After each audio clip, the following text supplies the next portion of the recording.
Step one is butt on your wall, straight feet. So you're looking, find that line or find, nice, I see you. Cheat in the corner. So there's these feet that are more for reverse, backwards. You're going to find yourself more in your heels more when you have your feet out. You're going to find yourself that in your sport, right? And then your mat reinforces that as okay behavior.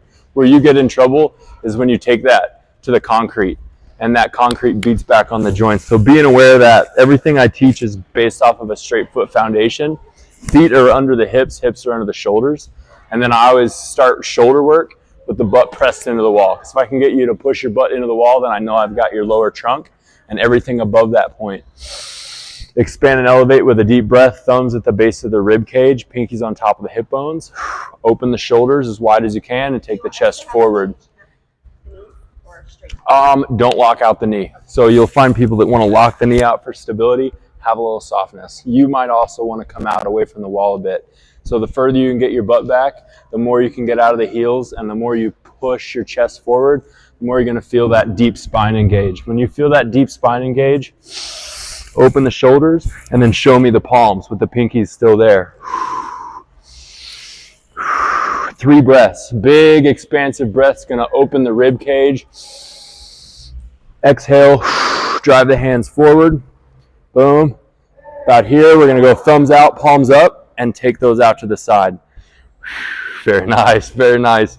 Find your space. So good straight feet, check yourself, straight feet, pressure on the outside of the feet in these mats, heels up off the ground, butt pushed into the wall, touch it to that wall. You're a little far. I actually want for the first one to really push because that wall is going to push back, so it's an isometric. We're going to go underhands, back, under, and forward, back, under, and forward.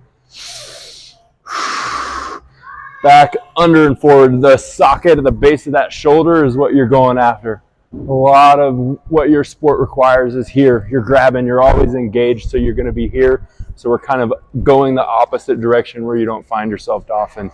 Just heating up the tissues. Anytime we're moving, we're starting to rebuild cartilage. If you've got things in there that have been bumped already, you're starting to just circulate blood flow to that area. So this is just a little warm-up flow, underhand gyroscopes. From there, tuck those elbows down past the sides, biceps close to the body, butt back. Make sure you don't, this is where people will lock out their knees for stability. Look up, tilt, and reach. And then alternate, tilt and reach. And try to focus on that bottom elbow, that bicep close to the body. So you've got like a sponge that you squeeze between your lat and the elbow.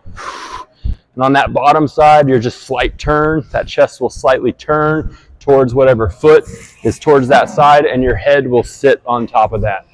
You just alternate back and forth. This is really great for the base of the shoulder where it connects down into the spine. So you're getting the shoulders, first one's up and back, the next one's back down and in. Short break, expansive breath, check your feet. You find yourself back in these old patterns, right? When we fatigue, where do we go? Whatever we're not thinking about. So frequently checking for those feet. Next one's a closed chain rocker. So keeping you right where you're at, you're actually going to come down with hands on the ground. Shoulder specific, so I'm putting pressure in the hands. You can rock back and forth in the hips and make it hip specific, but I really want you to focus on shoulder, elbows towards the body, rock away, and you should feel it in that serratus, kind of the wing under the shoulder, and you're just going to work that wing. Hands, I'm going to bring your right hand in a little bit. Yep, so you want hands kind of in front of the knees, in front of the ankles, forward and back.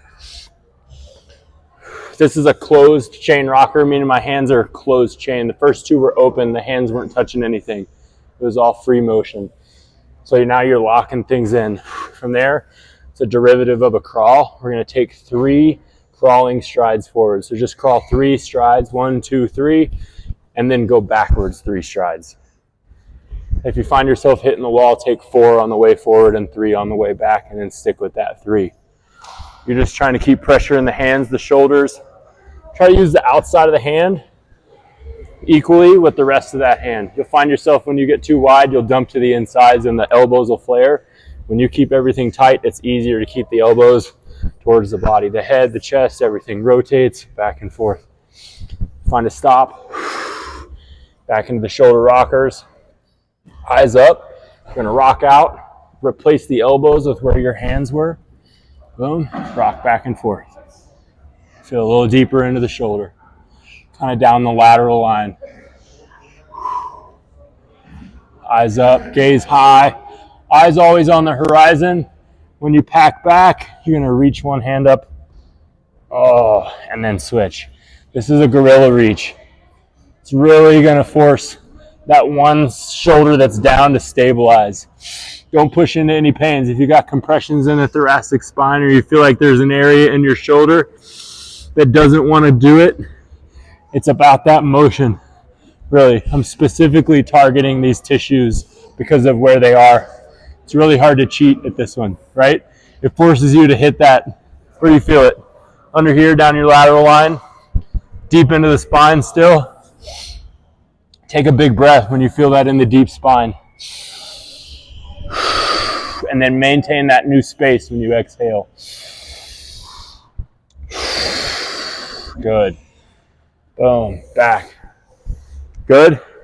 I'm gonna finish in the standing. So we're just gonna tuck the toes when you go to stand up. Tuck the toes, push up into a deep squat. Can you maintain that deep squat with good straight feet?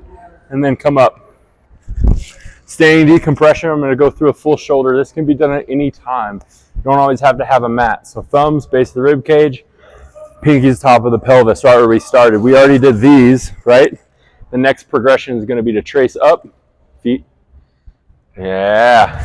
Check those feet. You're gonna thumbs into the armpits, elbows down, palms forward. Big breath. Feels familiar. We'll pivot. Boom. Rib cage further forward. Best you can. Stay out of the heels.